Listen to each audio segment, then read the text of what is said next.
You know who is the unsung hero for the line's improvement? Dante Scarnecchia. There we go. Inside joke leads us to superlatives. That was who I had for my posts. Was that after the season, last season that we did that? Dante Scarnecchia. And I'm not joking. I think Dante Scarnecchia is great offensive line coach. Is he the unsung hero again this year? I think don't know he's been yet, sung too much to be unsung now. We're not at the end of the season, but we are at midseason, and it's midseason. Time for midseason award. So who's your unsung hero? There is no unsung hero for midseason. It's at the end of the season. We don't have a hero. There's no time for heroes yet. There is. There's still a lot of no. If you name a hero, then nobody's a hero. Somebody better step up and be a hero. Who's my unsung hero so far? Me. No. All right, let's get into midseason That's a hard superlatives. no on that one. Starting with most valuable player. Zach, go. I mean, I think we both have the same one here. Tom Brady. I don't think there's anybody else on this team that can even come close to the value that Tom Brady provides. Even with how well Carson Wentz has been playing out in Philly, you can still make a case that Tom Brady is the MVP of the entire NFL. So he is most definitely the MVP of the Patriots right now. Mine was Dwayne Allen, actually. No, it was Tom Brady. And Tom Brady, I say this kind of hesitantly, he hasn't 100% looked like Tom Brady this year. He's thrown behind Chris Hogan a lot. Every single time he targets Chris Hogan, he has to catch it like this. So his accuracy hasn't been quite as we expect, but he's still incredible. He's still the most valuable player. I think that in the second half of the season, we might even see a little bit of a better Tom Brady, so that might be a way that this offense can get that spark. I hate when this happens, but I agree with you guys, and I have Who else Tom would it Brady be? as well. Very good point. And one thing that's interesting to check out, the next-gen stats, which I don't usually look at, but I went on and was looking at those, and how they show, just like from a visual perspective, they show each area of the field and light it up in green, yellow, or red. So I went through and looking at all other quarterbacks and pretty much every category. It's pretty crazy where very little red for Tom Brady. I know that this is very vague, but there's a lot there. Go on and check it out yourself. But when you mentioned that he very well could be the league MVP, and I agree. I don't think that there's anyone else out there, especially when you get down to the nitty-gritty of people who argue what exactly does most valuable player mean, most valuable player to the team. Anyway, it's Tom Brady. Offensive player of the half. This was a tough one for me. If we're excluding Tom Brady from this because we are. usually don't have the MVP and the offensive player of the league. I went with Brandon Cooks, but he's not an overwhelming winner. He ranks close to the top of the NFL in receiving yards and yards per catch. He's been a very good deep threat for the Patriots. He's basically been pretty much what you would have expected or what you could have hoped he would be when he came here from New Orleans. Does have more drops than you'd like. Really doesn't do those contested catches all that well. But overall, if I had to give it to one person, I'd give it to Cooks. I mean, there were plenty of other candidates as you'll get into here because I know you had a different one, but it was Dwayne Allen. We will get to Dwayne Allen. He does appear on your list. Who's the offensive player? You're confusing everyone. Mine was Rob Gronkowski, and it was like kind of just to be different from Zach because I didn't want us to have the same guys the whole time. You guys did this blind. You gotta do it blind. I know I wanted to do it blind, but then man, you gotta put it together eventually. Oh boy, I was just sorting it. But I chose Gronk just because he's on pace for another great season, 10 touchdowns. He's gonna have 1,000 yards. He hasn't, once again, like Tom Brady, looked totally like himself, but I think that goes back to what you were saying, where there wasn't like an obvious choice as offensive player of the year. And Gronk is still third among tight ends in yards. He's got the 5 touchdowns. He's been Gronk-like light. Yeah, I feel like the eye test and the numbers haven't really matched up with Gronk this year. Right. I feel like his numbers are very good. Yeah. He's on pace for like you said, another 1,000-yard season, one of his most productive seasons.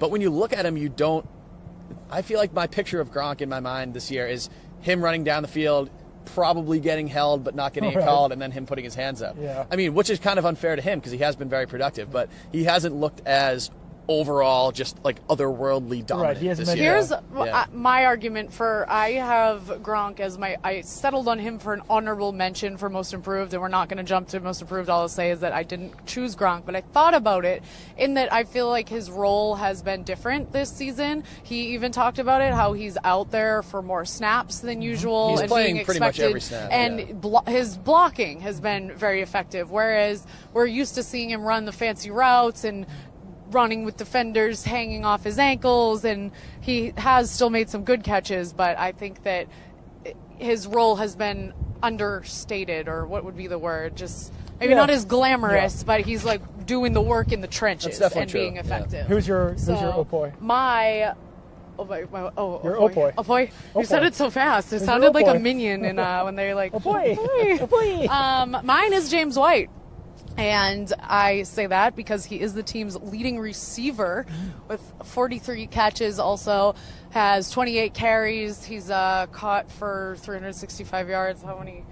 120 rushing yards. Only one touchdown, but has been that dependable guy that Tom Brady has been able to throw to. We've talked about that, being able to step up with Julian Edelman out on short passes and such, so I know it's not flashy, but on pace to break dependability standpoint, that's why I chose him. And he's on pace to break the franchise record for receptions by a Patriots running back. Yes. Yeah. Already had 60 last year, which was the most in the Belichick era. He's on pace for 85 this year, 86? That was Tony Collins' record from 1986, I think. I felt very confident in that Opoy choice of mine. Opoy. All three solid choices. I think that speaks to how kind of well-balanced this offense has been this year. Yeah, it really does. Let's go through these next ones fast. On the flip side, the defensive player, the Depoy.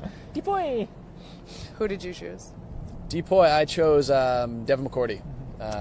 Safety, I think he's been the one kind of constant, consistent, stable player in that secondary, which obviously we've talked about ad nauseum. That was not particularly good earlier in the year. I think even though he did allow some touchdowns early in the season, I think otherwise he's been their all-around best, most reliable, most solid defensive player, as he has been for a while now. Mine was Trey Flowers, just because I think he's been the most consistent, the most error-free out there. I thought about having McCourty. He's let up 4 touchdowns, which, I mean, that's not bad. He's been a great tackler and everything, but I thought about doing Harmon too, Duron Harmon, just because I feel like out of all of the consistent performer, the starters on defense, he's probably made the fewest mistakes out of anyone. But I did go with Flowers. I think if we had an unsung hero category here, I think Duron Harmon might get a lot of votes there. Yeah, that is a good point. And I did agree with you both. I went with Flowers just because I feel like, well, I guess both areas have had a lot of struggles, but that Flowers has had to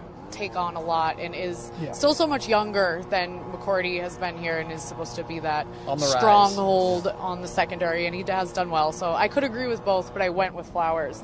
Moving right along, rookie of the half.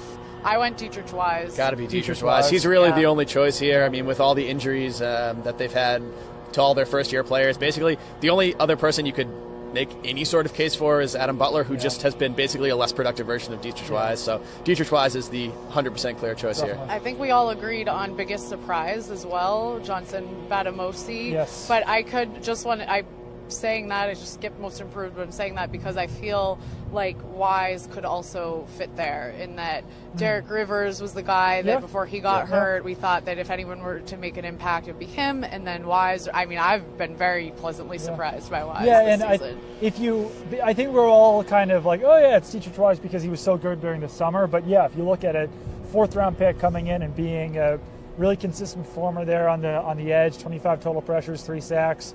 That should be a surprise. Yeah. So, but I know we went with Batamosi, who was also quite surprising. Yeah, so definitely. For most improved, I will go first. I decided on, and this was a tough one. I really went through a lot in my head. I decided on Trey Flowers because I went back and looked at, I know this is maybe a surprising pick for most improved because he was so good and had such an impact on the team last season, but he has had even more of an impact. If you look at his stats, he's already broken a lot of, I believe, for tackles, assists, and if he hasn't broken them yet, he's on pace for sure to be significantly higher in pretty much every area than he was last season. And like we said, this season he's had to do a lot more. Played a lot more. Whereas last season he had a lot more he didn't even support. really become a main contributor until week 8 or 9 last season. So definitely a much bigger workload. I chose David Andrews, center. He was kind of a middle-of-the-road center last year, maybe even towards the bottom half of starting centers. And he's Pro Football Focus's 3rd-ranked center in the NFL this season. He's been really consistent there. I keep using that word in the middle of the Patriots offensive line. And I think that he's kind of helped bring that unit together this year. He's doing a good job as a captain. So all in all, a much better season for David Andrews this year. And he just signed a big contract. So that's kind of a rare thing in the NFL for a guy to sign the contract and then get that much better. Yep. For me, it was Kyle Van Noy, who was he was a solid contributor last year. I think he was a rotational linebacker. He played, 40, 50% of the snaps after coming over from Detroit. And then this year, he basically doesn't leave the field. Yeah. I mean, I don't think he was particularly good in the first couple of games of the season, especially against the run. But really, over the last 4 or 5 weeks, he's really kind of solidified himself. He's been playing really well, and he's going to be a massively important part of this defense with Dante Hightower out for the season and with Shea McClellan now not available. He really is kind of the leader of that group now, which basically is almost all newcomers. I mean, I was looking at this when Dante Hightower went down.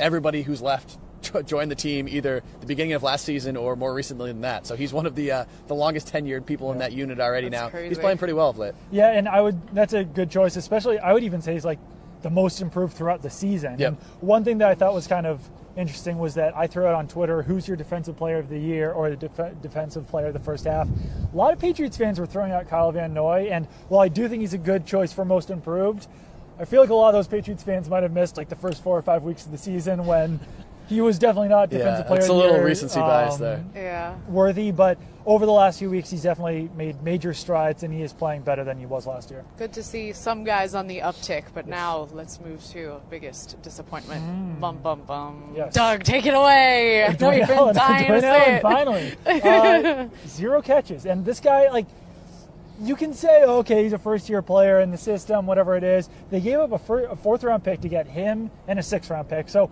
not a ton of compensation given up for him, but obviously a 4th-round pick is significantly more valuable than a 6th-round pick. The other thing is this guy's making $5 million this season, and he doesn't have a catch. He only has 6 targets. When was the last time he was even targeted? Week 3, week 4, something like that. He has not been a part of the passing offense whatsoever. He's been staying in as a blocker.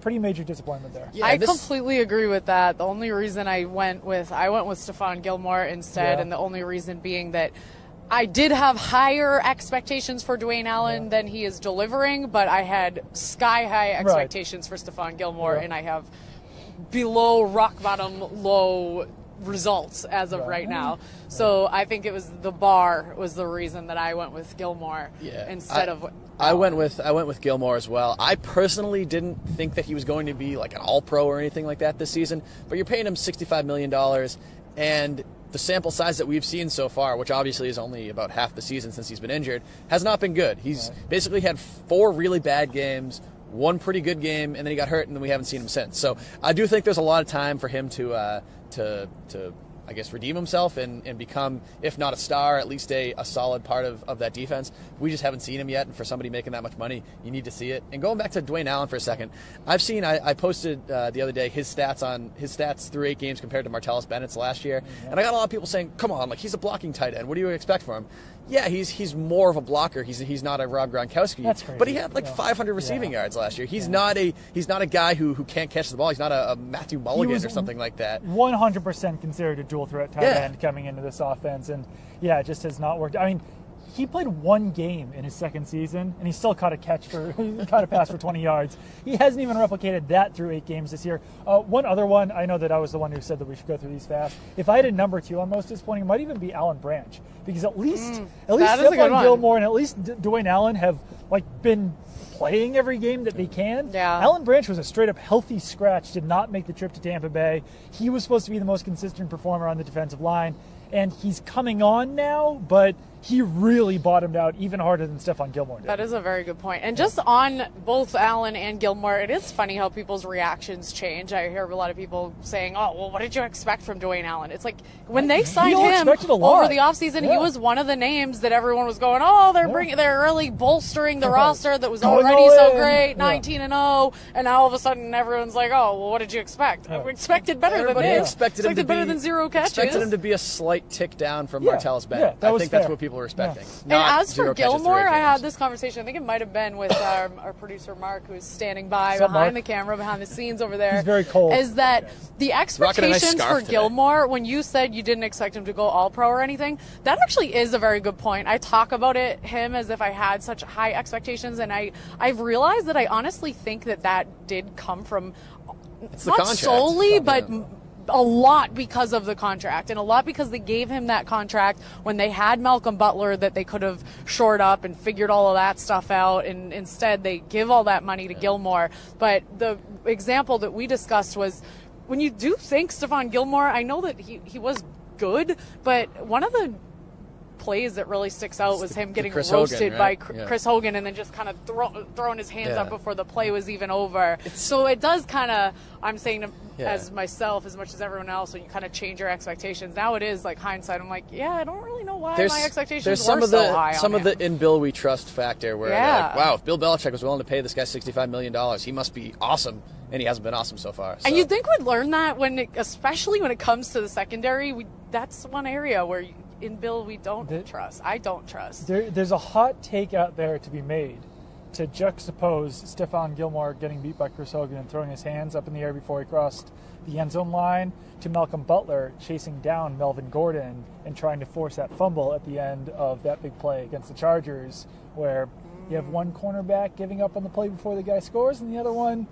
running about 25 miles per hour down the field to try to strip the ball at the end. That's a hell of a I'm not gonna make the hot take there. I can see that meme on Twitter right Just now. real quick. That's like what the did you NBA think versus of him NHL trying to kind force of the deal. fumble? I thought he should have just tried to make the tackle on that, because I think he could have stopped him right before the end zone. It would have had to be like a horse collar, though. I feel like right at that point. I feel like it. Because if he had tackled him through, because he got up behind him, and since he was able to try to make, I felt like instead of making that move, he could have just dove and tried to get him down. Didn't try to do like a WWE but even just move trip him up, he wouldn't have fallen into the end zone at that point. He would have been like around the 5.